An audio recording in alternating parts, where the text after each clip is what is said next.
Khashoggi death, U.S. meets Saudi Crown Prince despite criticism. A senior U.S. official has held talks with Saudi Arabia's Crown Prince in Riyadh, despite growing concern over the Saudis' role in the murder of journalist Jamal Khashoggi. U.S. Treasury Secretary Steven Mnuchin met Mohammed bin Salman on Monday. Turkish officials say Khashoggi was murdered in the Saudi consulate in Istanbul after a visit on 2 October.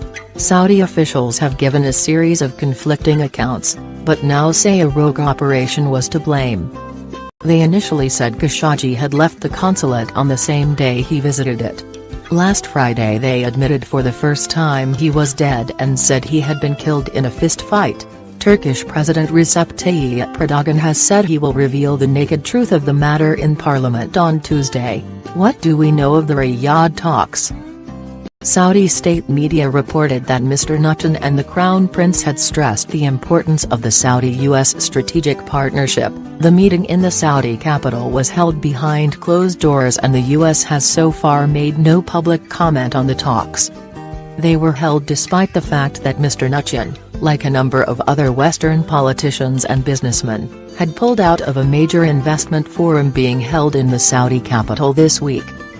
President Donald Trump's latest comment suggests the U.S. is yet to decide on its response. "I am not satisfied with what I've heard," Mr. Trump told reporters at the White House. But he added, "I don't want to lose all that investment that's been made in our country," referring to the multi-billion-dollar arms deals with Saudi Arabia. He said, "We're going to get to the bottom of it." Mr. Trump also said he had discussed the issue with the Saudi Crown Prince, seen as the country's most powerful figure.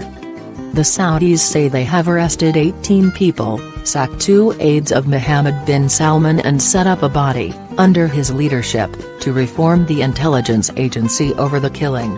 How has the Saudi version changed and what of the Crown Prince? Foreign Minister Adel Al-Jubeir provided the latest comments, saying the killing was a rogue operation. "We are determined to find out all the facts and we are determined to punish those who are responsible for this murder," he said. "The individuals who did this outside the scope of their authority," he added.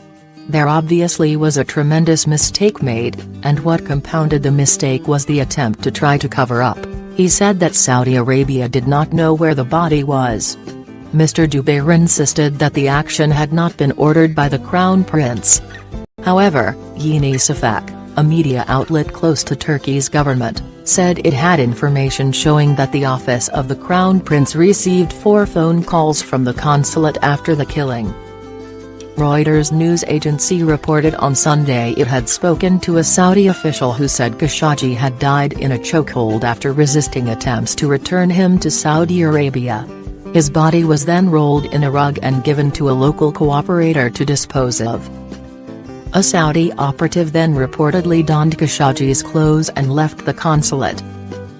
CNN quoted a senior Turkish official as saying a Saudi agent had been captured on surveillance footage dressed as the journalist. The video appears to show the man leaving the consulate by the back door on the day the journalist was killed, wearing Khashoggi's clothes, a fake beard and glasses, CNN said. In another development, Turkish police found a car belonging to the Saudi consulate left in an underground car park in Istanbul. Turkish media also posted footage apparently showing Saudi consular staff in Istanbul burning documents a day after Khashoggi's disappearance. Turkey's full account vow, analysis by BBC security correspondent Frank Gardner.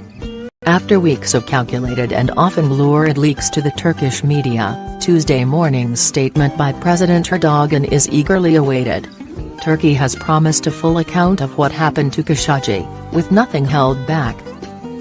So that would include the widely reported audio tape from inside the Saudi consulate then? And evidence of the bone saw allegedly brought in by the hit team that killed him? Because both of these elements are crucial in establishing the facts about what happened and the motives of his murderers. If evidence of the bone saw can be produced, then it would certainly imply murderous intent by the hit team from Riyadh.